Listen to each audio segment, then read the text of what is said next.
Welcome to another episode of Inside the Valley. I'm William Cockrell. We've got Dustin Black here as usual, and we have another special guest, Adam. Yes, this is my name is Adam, or known as Adam Drops Bombs on Twitter. I am very excited to be here with you guys today. Talk a little ball, talk a little recruiting. I'm very excited. I appreciate you guys having me on. The goat of Clemson recruiting, as I call him. The goat. You have the recruiting department at Clemson, and then you have Adam Drops Bombs, and I'm pretty sure they get all their information from you. So that's good. I'm pretty sure this is episode 10. Is this double digits? No, dude, you're way off, man. It's episode 12. Episode 12? Mm-hmm. I'm spot on, baby. Episode 12, 12 Days of Christmas. Let's rock and roll. Hey, who did we play last weekend? I can't remember. Spurs down, baby. Spurs down, baby. Dirt Peckers.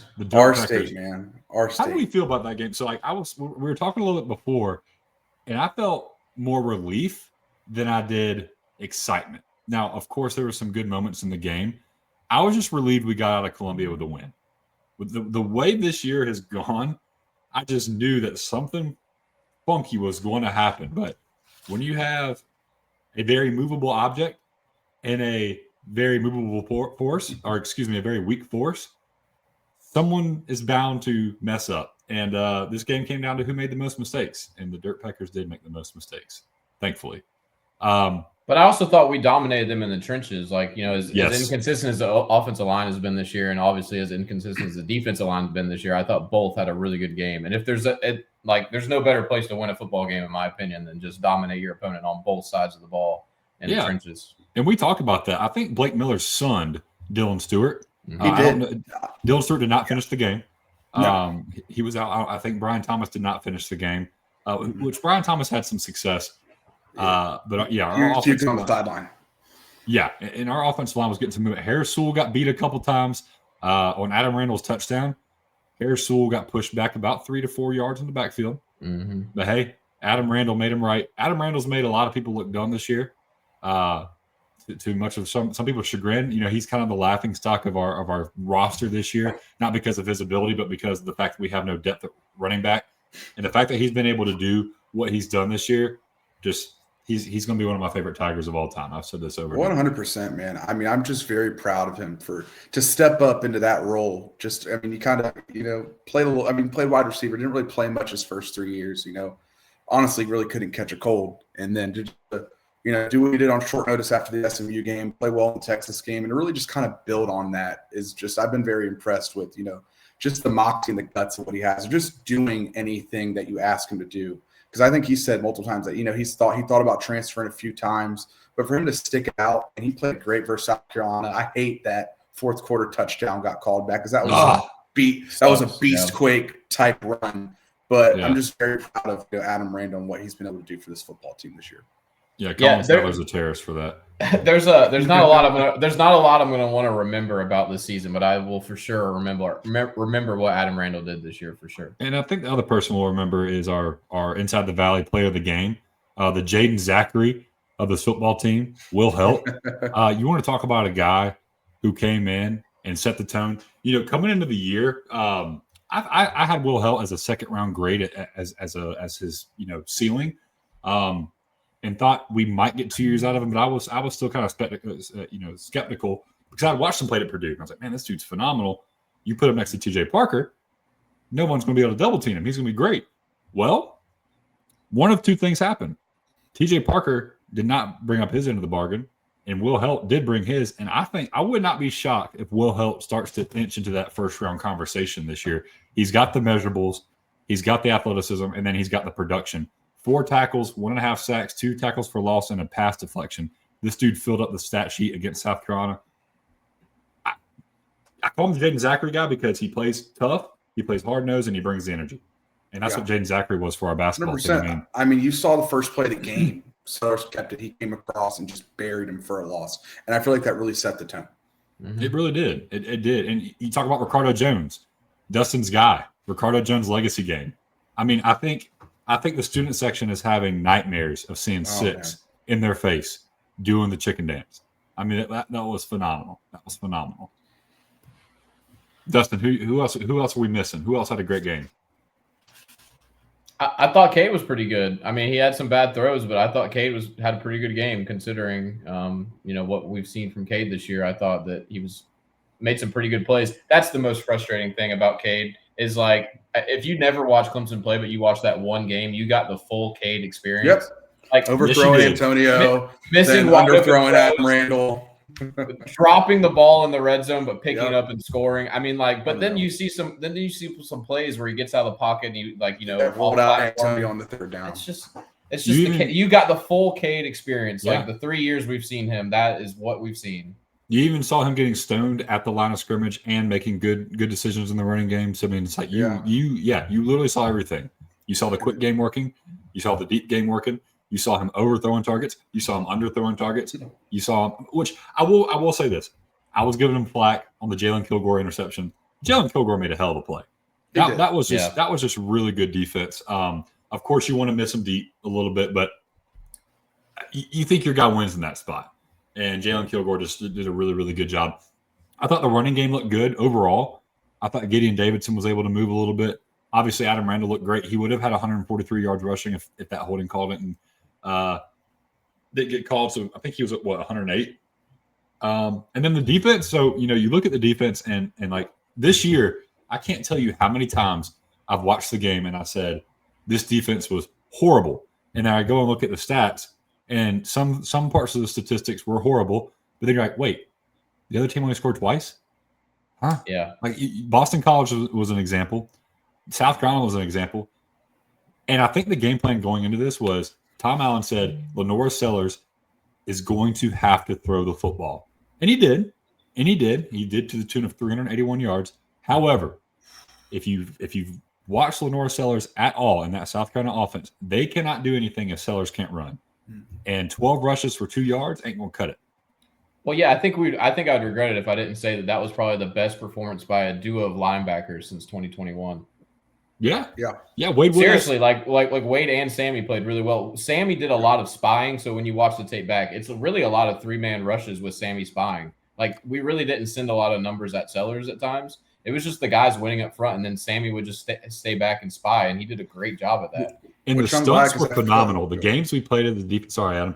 The games we played from a defensive front was phenomenal. So I was very, very impressed with the amount of games we played. And then when Will Helps is in his bag and his pass rush, I mean, it just looks beautiful. I was just, no, you're good, man. I was just really happy with how Wade played him. He got a lot of the flack last year with that South Carolina game. He was trying to spy on Norris a lot, and I mean, let's just be honest, he really didn't do the best job of it last year. But I mean, I feel like that was by far the best game he's played all year. I mean, I don't even think it's crazy to say that maybe the best game he's played in a Clemson uniform. I mean, he had that touchdown saving tackle in the fourth quarter. If he doesn't tackle Sellers there, that's a touchdown.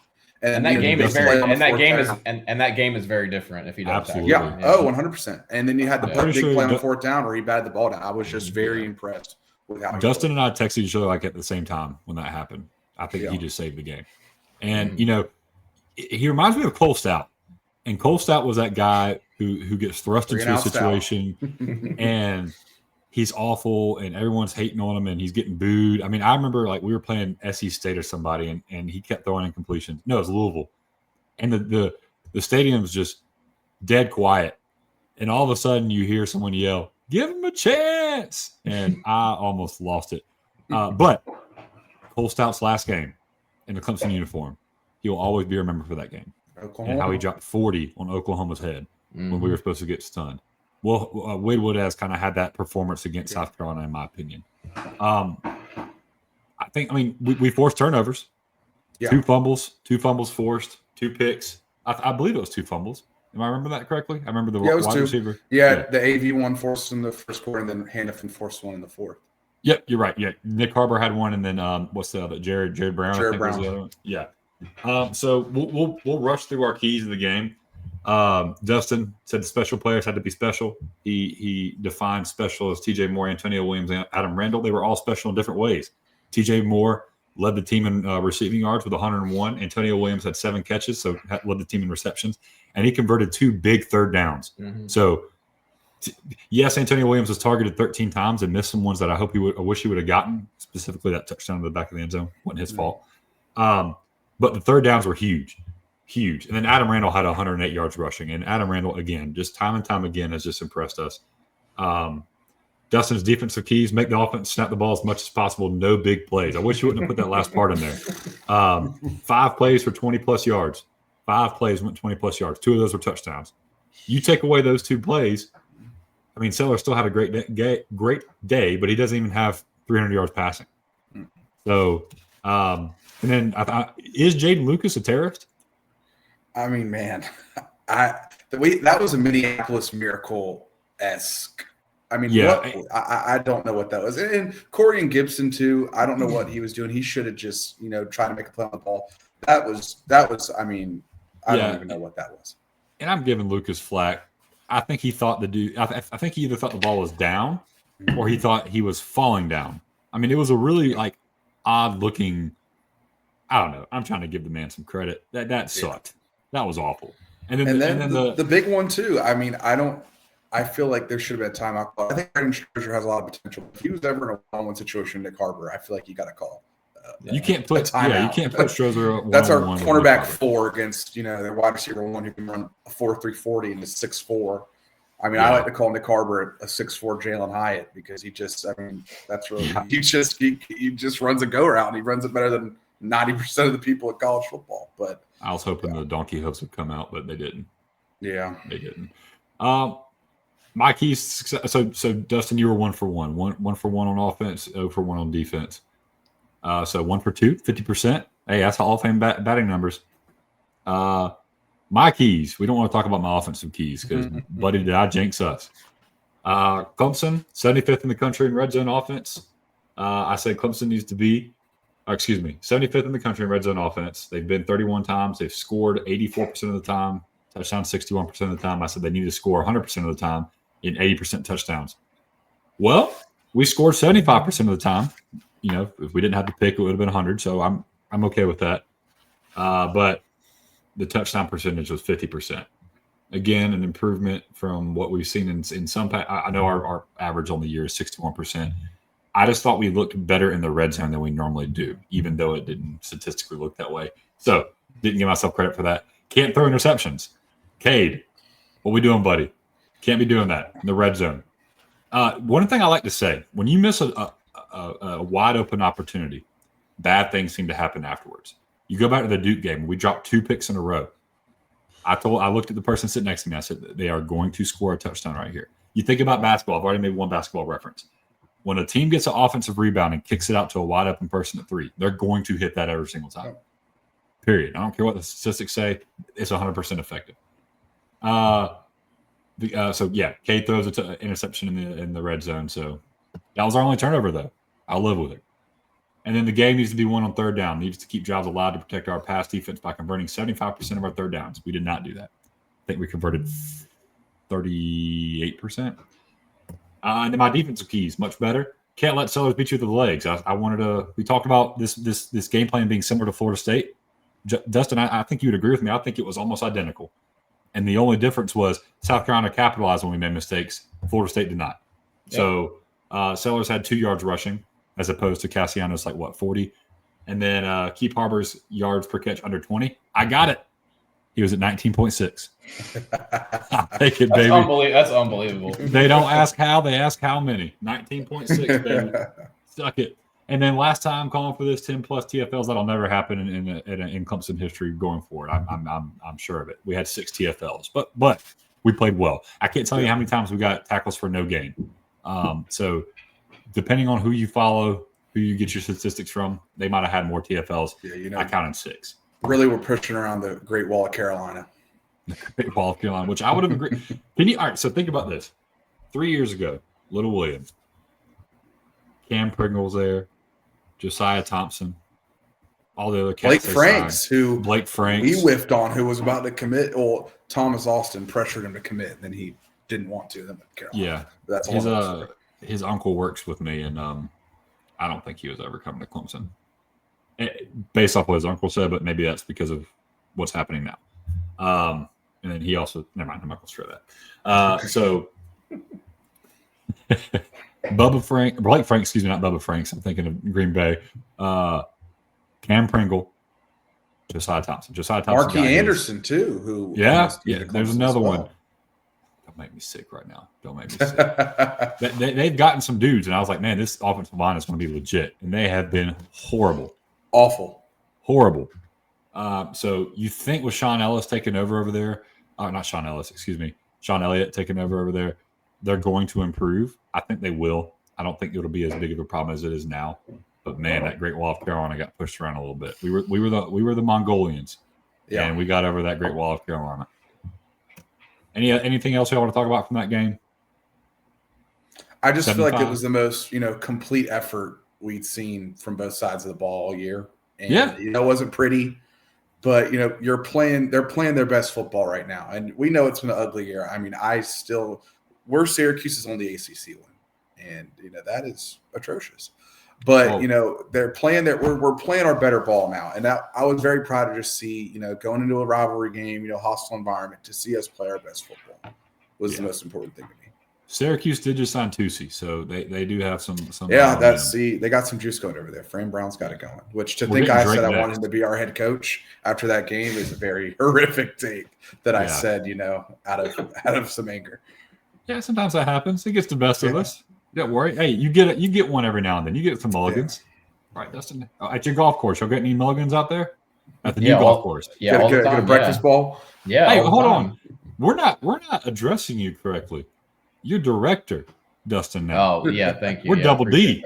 Yeah, upper management, buddy. Upper management, C-suite. Upper management, buddy. We got C-suite Dustin over here, double D. Mm-hmm. White collar, big white collar guy. Do you even know what it's like to be outside? That's all I do, man. That's all I do. Not in the C-suite. The only sunlight you get now is if you have a sunroof in your office. Listen, got soft hands, brother. Yeah. Okay. Maybe soft. Ain't no blisters on that. What would Coach Batson say about you? Ain't no championship rings on those hands. Mm-hmm. Speaking of Coach Batson, hell of a career. Yes. That's all I'll say. We're going to go to signing day. Signing day is tomorrow. For some reason, I thought it was next week. It is tomorrow. Big day. Big day for the Tigers. Could have been a bigger day, but as what's happened, the last couple of years, we've had some flippy-doos, some flippity-zoozahs. But you know what? Our guys, once they sign, we don't stargaze over here. We don't stargaze. No. We're going to develop these guys. We're going to get better. I am curious to see. Tom Allen's had his hand a little bit on this class. I really am curious about the 2027 class. I want to see how much influence Tom Allen's able to get on this class and potentially the transfer portal, but we're not going to talk about that in this episode. We'll talk about who's committed so far. One person that we are going to list on here is Caden Gebhart. He is committed. Everything says he will not be committed tomorrow. So go ahead and get your mind right. He will be a Buckeye, in our opinion. Right? Is everybody in agreement on that? Yes. Yep. He's going to stay home. It's all but done. Yeah. So kudos to you, Caden. You know what? I don't think it's because he's homesick. I don't think it's because of that. He saw Polo Anderson play some football, and he said, yeah. That's what Blake Stewart did too. So I'm going to go through the names real quick. We'll label them as gems, contributors, projects, or long snappers. So we have a long snapper in there, old Jackson Reach, not to be confused with Jack Reacher, but a nickname has to be there at some point. Got to be a good T-shirt idea. So Naheem Burrows, Contavian, Polo Anderson, Gordon Sellers, Chancellor Barclay, Connor Salmon, Grant Wise, Leo Delaney, Carter Scruggs, Adam Guthrie, Braden Riley, Tate Reynolds, Tavion Wilson, Caden Gebhart, which, again, don't count him, but he's on there. Shavar Young, which how the hell we kept him is beyond me. Yeah. Cameron Cody, my king. Braden Wiles, J.R. Hardrick, Marcel Gibson, Brock Bradley, and the Jackson Reach. So, gems. Dustin, Adam, we'll let you go first. Who were your gems in this class? I said my gems were I like Marcel Gibson a lot. I'm very high on him. Recruiting services are not high on Marcel Gibson. I think he is a gem of a corner. I think he plays high-level ball out there in Texas. I think he will do good things for us. I think he's very undervalued, very under-recruited. and I like what he brings to the table for this Clemson defense. Yeah, Dustin, who you got? Who's your biggest sleeper? Your gem, your hidden gem. Same. I agree with the Marcel Gibson. Like, I think that that's one of those things, like, if you follow recruiting, you can't always look at the rankings, look at the offers. And I think a lot of the offers that kid has gotten has, like, really replicated what his actual market is. He's a little undersized, so he's listed at 5'10". So he's not, the three things: long, fast, and loves football, Will, but he's not long. But that kid is fast and he loves football. He had an uncle that has some NFL pedigree. You watch his huddle. I mean, the kid hits. Like, the kid plays bigger than 5'10" for sure. And he comes from a good high school. Like, the high school he comes from has some pedigree. Like, everyone I talk to out that knows Texas high school football speaks very highly of that program. So I think he's going to come in and kind of be a contributor earlier than people think. Well, and the program he's at, I'm pretty sure, was one of Bryant Wesco's rivals. And so I'm pretty sure they played against each other a few times. So that's, if I remember correctly, maybe I'm wrong. So so South Oak Cliff is where we're talking. That's the Dallas area. Mine's Cameron Cody, and he's 6'2", 285. So someone would say is undersized, and I would agree with that. I mean, sometimes when you're listed 6'2", you're probably closer to 6 foot.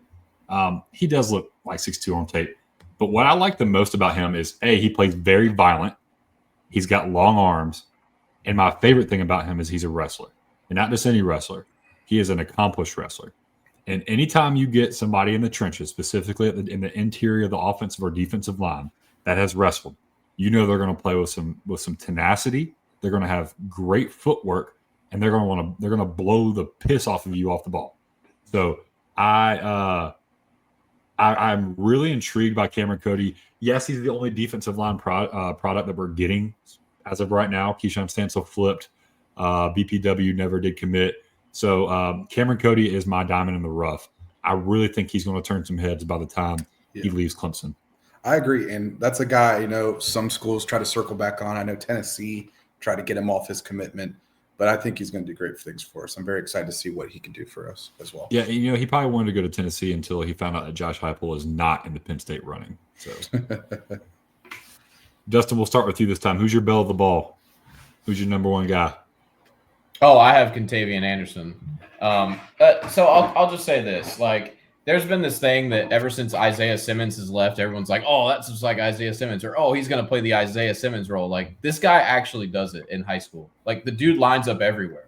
Like, he lines up at safety, lines up at linebacker, lines up at corner. Like, he can cover, he can run, he can hit. Like, I don't know where this kid's going to play in the secondary. I really think we're going to see him all over the place. I think he's a great candidate for, like, a big nickel spot where he has some length that he can rush off the edge. He does that a lot for Dorman High School. But I do think he can also cover. Like, he can cover tight ends, no problem at the next level. So I just think he's going to be, like, a really fun guy. I think Clemson people are going to love him.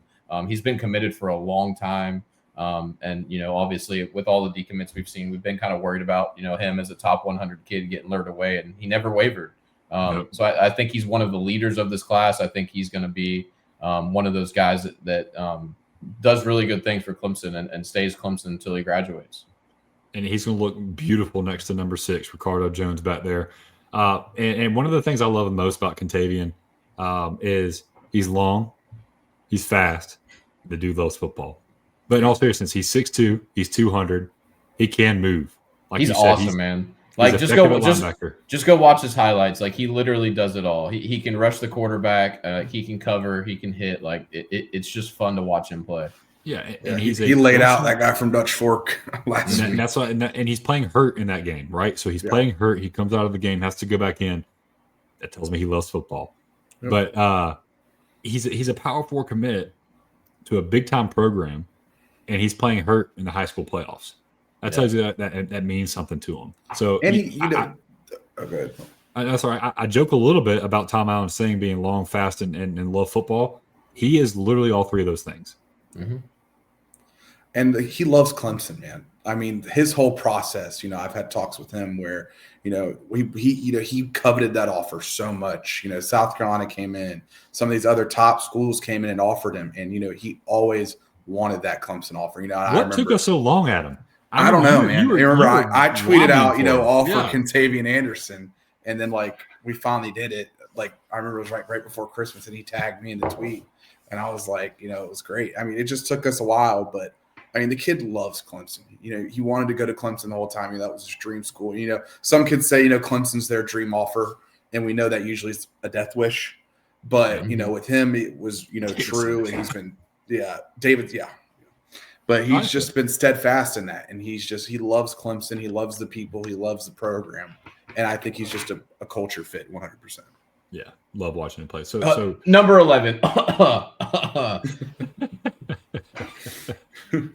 Probably not. Is that the number he's going to wear, you think? I mean, Peter Woods is definitely going pro, so number 11 is going to be available. 11. All right, Adam, who's your gems? I like Chance Barkley, man. I think that guy is one of the best offensive linemen in the country. I think a little bit underrated on recruiting sites. I think he can come in and make an instant impact. You know, we got some guys going out. That whole O-line class, man. Matt Luke has just done top to bottom, you know, just an amazing job. I mean, you look at all those guys, I mean, from Whelms all the way up to a guy like Adam Guthrie.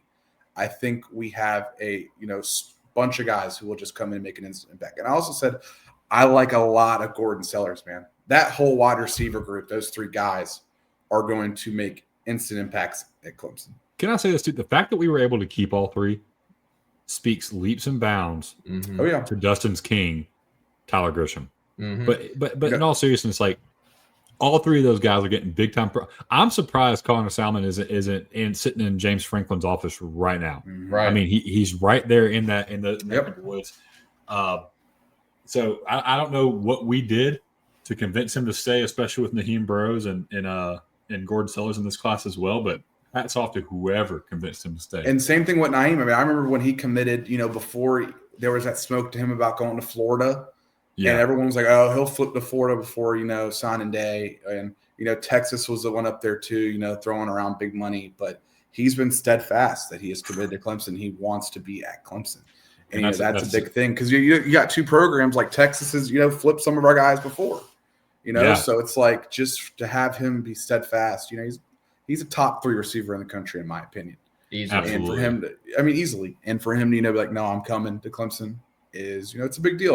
I think he'll have an instant impact next year. Day one starter. Yeah. Him and Barkley. I just want to interject. I think Barkley starts at guard next year. Yeah.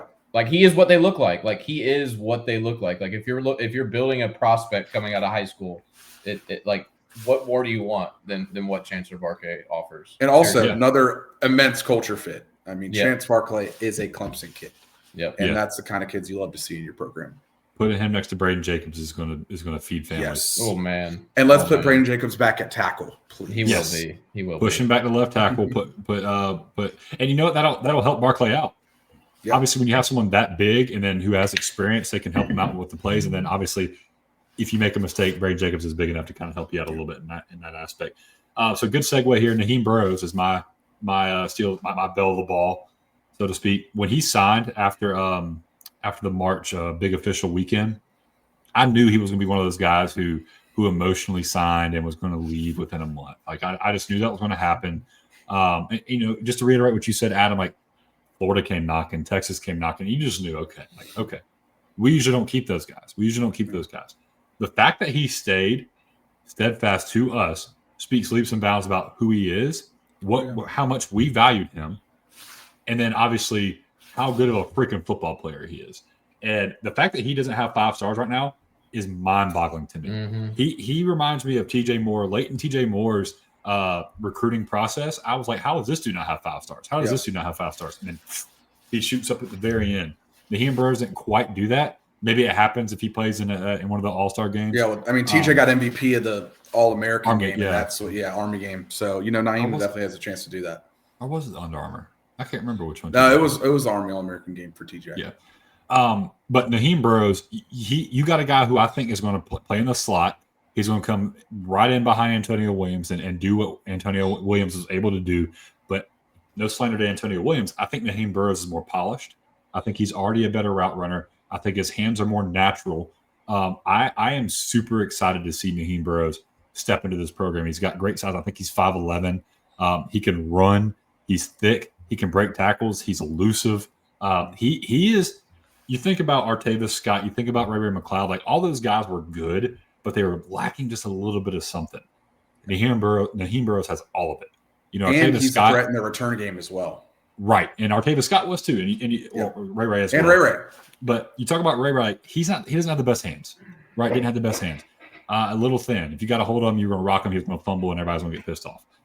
Artavis Scott, tough as nails, was going to catch the ball if it got near him. Not the best route runner. He's not creating a lot of separation, but really good with the ball in his hands. I mean, again, this is hyperbolic, and everybody gets excited because it's a recruit coming in. Naheem Burrows brings both of those people's games together.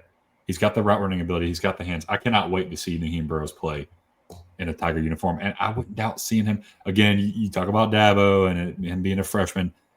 I would not doubt seeing Naheem Burrows or Gordon Sellers play very, very early in their career. Don't remind me of that Georgia game where TJ Moore and Bryant Wesco were just not playing. Oh man, that was rough. That was rough. We'll see how the offseason goes, but I think if you keep TJ Moore and Bryant Wesco on the team, I think if you put Naheem Burrows in the slot there, I think that's still, without Antonio Williams, is still one of the top wide receiver cores in the country. 100%. Three. What do we call it? Three. Whatever they call on the wide receiver core this year, coming into out of the offseason or the pre. Yeah, 3 something to death. Oh my gosh. The 3 waves of terror. The 3 waves of terror. Thank you, Dustin. That's why we keep you around. But let's segue perfectly into who we think will make an impact in year one. Dustin, you already kind of alluded to it, but you have someone else actually in yours, so we'll let you start. Who do you think will make an impact in year one? Yeah, I think it's Naheem Burrows. Like, I think that he's going to start in the slot year one. I think obviously Antonio Williams is gone. If you look at the rest of the wide receiver room, you have Juju Preston, who we didn't get to see this year. You know, yeah, I know, man. Shucks. But so he's kind of a natural slot guy, and then everyone else, you don't really have anyone that you can put there. I think Connor Salmon might play a little slot. He may be like a little bit of an oversized Troy Stellato, maybe style. I thought the same thing. Maybe that's kind of recency bias, but that's kind of how I view him. Is it recency bias or racisty bias? Yes, but he's not. I don't want to knock the kid. I think he's going to be a great player, but he's just not as polished of a route runner yet. So I just think Naheem Burrows is one of your top 3 wide receivers the minute he steps on campus. And as an early enrollee, I think he's gonna have an awesome spring, an awesome summer, and he's going to be ready to start at LSU week 1. Over under 6 games until Naheem the Dream shirts start getting sold. Under 6 games. We got to get Judah in contact there. Get some shirts made. Yeah, Judah, if you're listening, I know you are. You're a big-time listener of Inside the Valley. You're on the orange team. You're not a purple guy. You're not second string. Adam, who's your guy that's going to make an impact year one? I said Contavious Anderson, man. I mean, like we kind of touched on before, the guy can play anywhere. I mean, that's going to fit right in Tom Allen's scheme. I mean, you can put him at nickel. You can put him at safety. I just think he is going to fly around everywhere and cause havoc. I mean, well, and you think about this too, Adam, in terms of opportunity, who's there? Exactly. It's kind of empty. The cupboard's going to be empty. I'm curious to see what we do in the transfer portal in that side of the or in that portion of the defense. Got to go get another safety. You've got to. But I think Contavious has the best opportunity to play early and often, not only because he's talented and could probably beat out most people, but because there's not really much. I want to see him at that Tiger position, man. Yeah, because you can finally disguise blitzes with him on the field. You know, you don't have to sacrifice size because he has the size to help you out in the run game. And you can disguise blitzes. You can disguise coverages. It's going to be a lot of fun. You're telling me my son Kelly's not a threat off the edge, man? We might need to back in the wide receiver room. You know, dude, Tank can play, man. Do I say one questionable thing per episode, or is it more than that? I mean, like, you're pretty consistent with at least one, but I'd say we've had episodes where you've had 2 or 3. Okay, I haven't threatened to pee my pants this episode. My first year impact guys, Chancellor Barkley. You talked about it earlier. You think he starts at guard? I wouldn't doubt it. I wouldn't doubt if we see Grant Wise push to make some center noise. So yeah, talk about IHOP, Waffle House, whatever you want to call them. He's always open. He's always putting people on their backs, and he loves to tweet about it. But this dude is just when you think of a right guard or a center, you think of Grant Wise.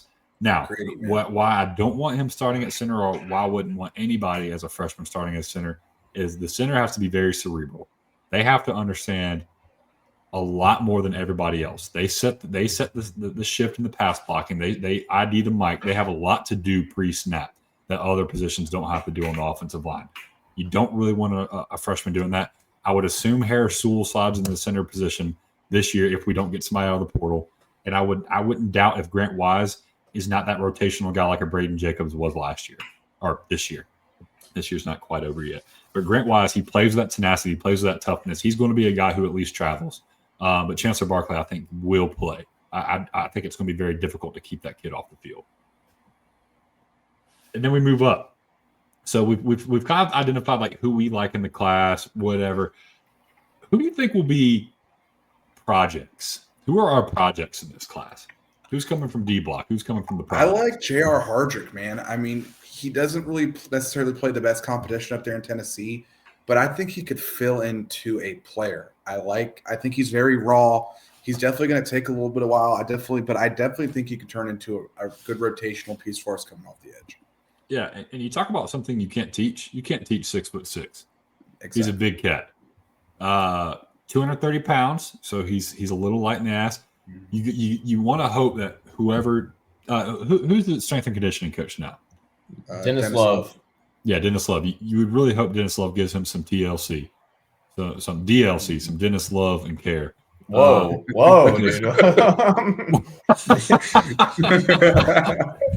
know what? As soon as we're not that kind of program anymore. Yeah. Yeah. Sorry, guys. You know that sometimes I don't really filter. So remember I said over. That's a t-shirt. That's a t-shirt. Dennis Love and care, baby. We're about at 3. We're about at 3 at this point already. But he's the guy. Like I don't see him playing this year, but yeah, redshirt him, put some girth to him. See what he can do years later. He reminds me a little bit of Darian Mayo. Very raw, very long, very lean. Yeah, and we've kind of yet to see what Darian Mayo can be as a player, but I still have faith that, he has some potential. He was coming in late. I mean, Jaheim Lawson's out and Darian Mayo's coming in. Yeah. He played a good bit against South Carolina. A good bit. Played some against South Carolina. Dustin, who you got? Who's another project? I think Tavion Wilson at tight end. I don't think a lot of people know about that kid. So another long term. He was our first commit, I believe. One of the first, yeah. But one of the first 2 or 3. The backstory is that he came in and worked out amongst like other tight ends that people would consider higher ranked. Like what's the kid's name? Caden Prothro, is that his name? Yeah. He worked out right beside him, right beside other tight ends that you would consider 4 stars, borderline 5 stars, and Clemson picked that kid. And if there's one thing that I trust, it's Kyle Richardson's evaluation. And honestly, like one thing I don't think Kyle Richardson gets enough credit for is just like the different body types he puts in the tight end room. Like it's not just like a mold that he puts in and he puts people in. Like he literally has like, okay, I have like, Bentiker, who's a do-it-all tight end, can play in line, can spread out wide. I got Logan Brooking, who kind of fits that mold a little bit. But then I have Josh Sapp, who's a little undersized, can run a little bit, and I can kind of do a lot with him. Yeah, so Tavion Wilson probably fits that a little bit. He's not as big as a Bentiker.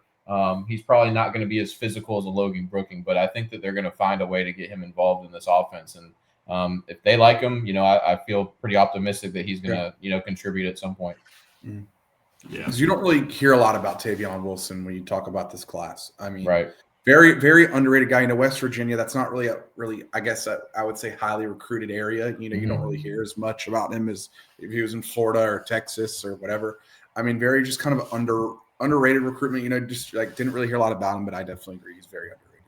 Yeah, and I like what's ahead of him. Like he's not going to be forced to play early, right? Like so he's going to have some time to develop and become the player they want him to play. You got a really good room coming back next year. If they all do come back. So there's no pressure for him to play early whatsoever either. And what I wanted to add to that, the room he's going to, Dabo talks about 3 levels of leadership. The first level of leadership is when the coaches have to teach the players the culture. Mm-hmm. The second is when the players can do it, but then they don't hold each other accountable. The third is when the players do it and hold each other accountable. So essentially the coaches are just supervising and watching. You want to talk about a guy who's going to be a culture setter for Clemson? It's Christian Bentancur. I mean, the dude has the game of his life, and then he's running wind sprints right after the game. I mean, he's not doing it for show. The dude works his tail off. Coming into the season, I spoke to a couple of guys who work inside the program, and they told me he works harder than everybody on that football team. Film room, strength room, on the practice field, works harder than everybody. So you have a Tavion Wilson. He's going to come in. He's going to get to learn behind guys who have good habits. And when you're around those type of people, through osmosis, you're going to start doing what they do too. Because odds are, the way they set up the strength and conditioning, at least how Coach Batson used to do it, you're probably going to be grouped with him. And when you're doing all your strength and conditioning workouts throughout the summer and in the winter. So he'll get to learn those habits, and that'll be phenomenal. But some other projects we have listed is Braden Wimes, 6'8", can't coach it. Yeah. A very unrecruited guy, a low recruited guy, come out of Kansas, I believe, but Yes. 6'8", 280. Matt Luke sees something. And I'll tell you what Matt Luke likes. You know what Hugh Freeze talks about. He likes length and he likes girth. And right now, Braden Wimes has the length. It's easy to put on girth, right? If you're already 280, you can get to 300, you can get to 315. You can be an athletic guy at offensive tackle. I'm curious to see what he does. Brock Bradley, Tate Reynolds, both the quarterbacks coming there. They're both projects. I mean, Tate Reynolds is a runner who might be able to throw a little bit. And Brock Bradley, I don't know what to think of Brock Bradley. I really don't. When I watch him, yeah, loves Clemson, and can throw the football. But what he does in terms of from a mental standpoint, when the bullets are flying standpoint, I don't know. I don't know what to expect from him. Quarterback is one of the hardest positions to evaluate. And then I turn on his tape, and I have no idea what to think.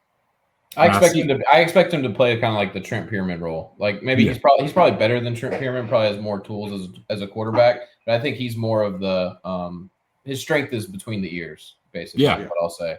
Absolutely. Same thing with Pierman. So, and then Tate Reynolds. I mean, if we're being honest, I don't think he stays with. I mean, we talked about Will Taylor. I don't know if we talked about that when we talked about that, but I think he goes a similar path as Will Taylor. The dude's a phenomenal baseball player. He's going to make a lot of money playing baseball. Odds are he doesn't come in and start as a freshman. So the odds are he's going to be focused more on baseball than anything else. But you talk about tools and size, he's got it all. Yeah. If he can put it together, man, he could be a great quarterback. But I don't. Also, little known fact, me and Will Taylor were Little League baseball teammates. That's my guy. And he was now where'd you bat in that lineup? I batted leadoff. And that's right. Where were you, Will Taylor? He was in that 3-4 hole, man. And that's of course, I didn't go Division I. He did, but no. But because of you set the foundation. If you weren't on base, he wouldn't. That's my guy. Shout out to Will, man. We played, Little League. We played All Stars, travel ball together. Great guy, man. That's pretty cool. What position did you play? Center field. Played center field. Not only are you the leadoff guy, you're the athlete. Yeah, you're the athlete on the team. Will, where are we at? This is similar to the Matthew Stafford, Clayton Kershaw, and then what's the third guy? John Felt or whatever. Yeah. Apparently there was a third guy that played with those two in high school that was just phenomenal and better than both those people. And I think his name was like John Felt or something. Look him up. It's pretty funny. Contributors. One person we haven't talked about at all that I don't know what to think about him anymore is Leo Delaney. And I think when you look at On3 compared to 24/7, On3 has him as a cusp 5-star player, and then 24/7 has him as a cusp 3-star player. Yeah. And it's crazy when they're that different. And when I cut on his tape, I fall somewhere in between. I don't know if y'all see anything different. Yeah, I would say the rankings thing is like basically what camps you go to. Yeah, like if you spend a lot more time, if you spend a lot of time at certain camps, they'll bump you up. It's kind of all that stuff is just, in my opinion, all that stuff's kind of arbitrary. I mean, I pay attention to it. I post that stuff, but I don't really keep that as a deciding factor. But I mean, I like Leo. I like who I like a lot. I like Carter Scruggs a lot. I think Carter Scruggs has a lot of potential, and I like Adam Guthrie. You want to talk about size?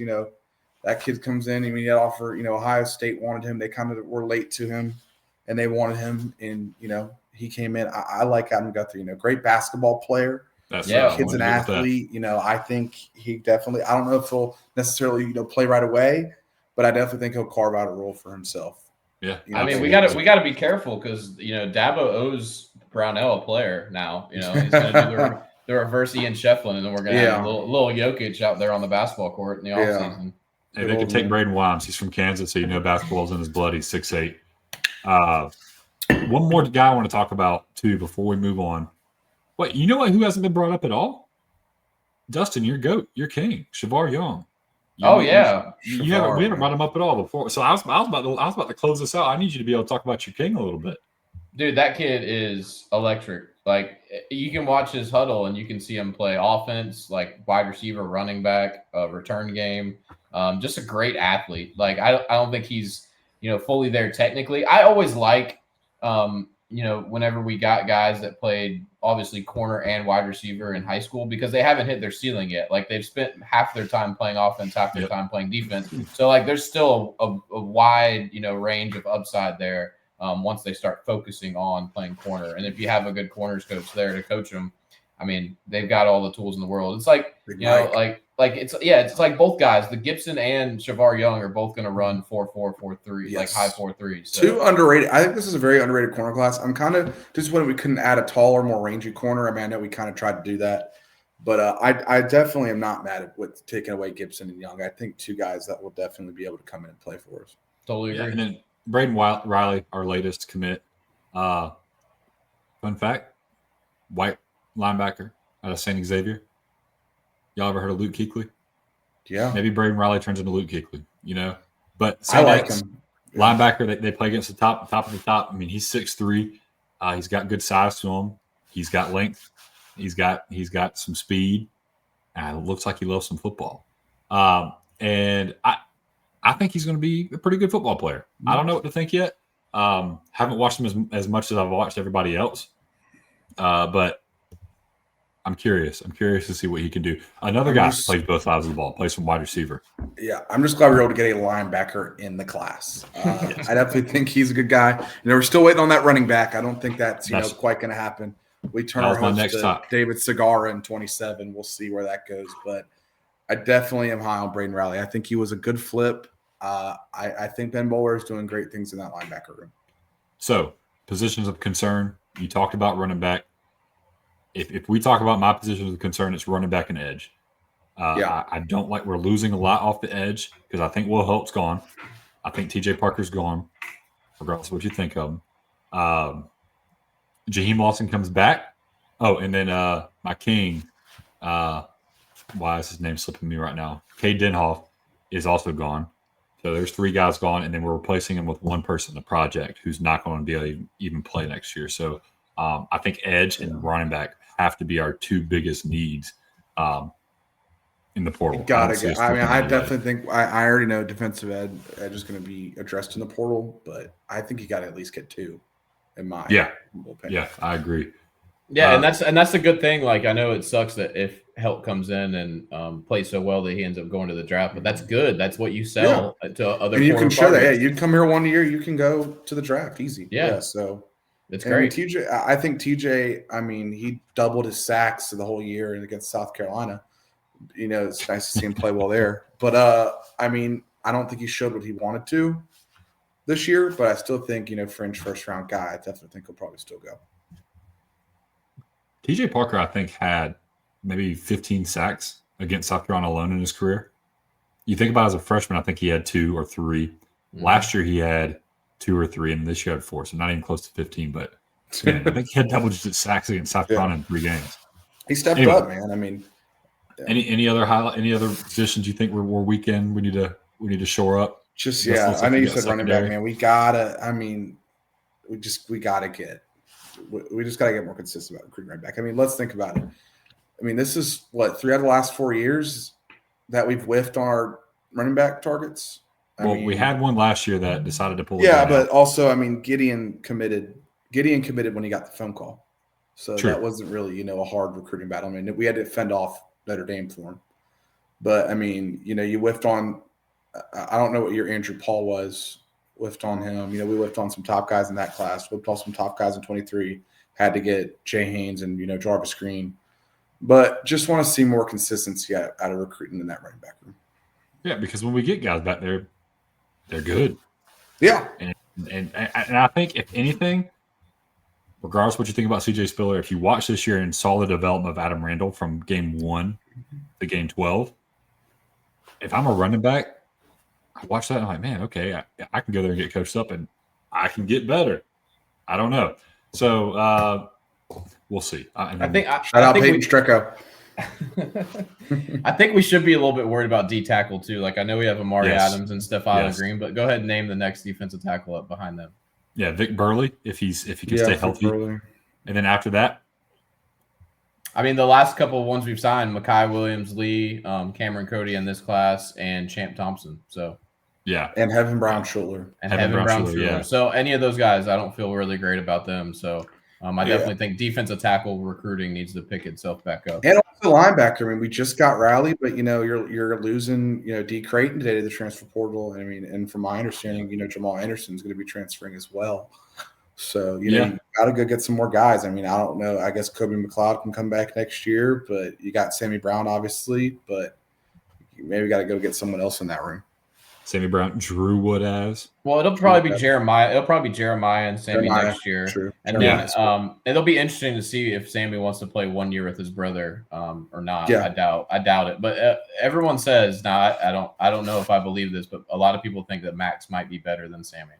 Yeah, and Max is someone I think is very underrated on recruiting and all that. I mean, obviously he had a season-ending injury this year, but I think Max is going to do great things. And I'm very high on Kareem Hooley in that class too. I think he is going to be a great player for us as well. Oh my gosh, who's that you said? The quarterback from 27, Kareem Hooley. Oh yes, yeah, Kareem. Yeah, that's my king. Yeah. Well, guys. If we want to talk about this quick, you think Michael Foster could flip on signing day? I think so. Yeah. He's not signing till February. Indian Land Edge, he didn't visit. We wanted to get him in for a visit against, Furman, but still steadfast in his commitment to East Carolina. But I think, I'm not 100% sure, but I don't know if he'd stay with East Carolina when, Clemson's trying to flip you. But I like that kid. He definitely, I saw, T.I. posted, he showed a lot of flashes during Sweeney camp. But, definitely, developmental piece. You'd bring him in with Hardrick. That's 2, developmental DM, projects. But I definitely think we got a good shot at him. I think that's the only guy we're still looking at to flip in 26. Yeah, he's 27. He's twitchy for sure. Like he's one of those guys. He's very quick off the edge. Like maybe doesn't have the size of like a TJ Parker, but very quick, very twitchy. Great athlete. I do like his tape. He's not going to be a guy that sets the edge, but third down guy at least early on in his career. Other uncommitted guys that we've offered: Blake Stewart. Obviously, he decommitted from us. I don't see us letting him back in the fold. I don't see him coming back in the fold. Vanderbilt was a late push. Vanderbilt got a crystal ball today for Blake Stewart. But yeah, Vanderbilt. I thought he was going to Georgia. I thought that was a done deal.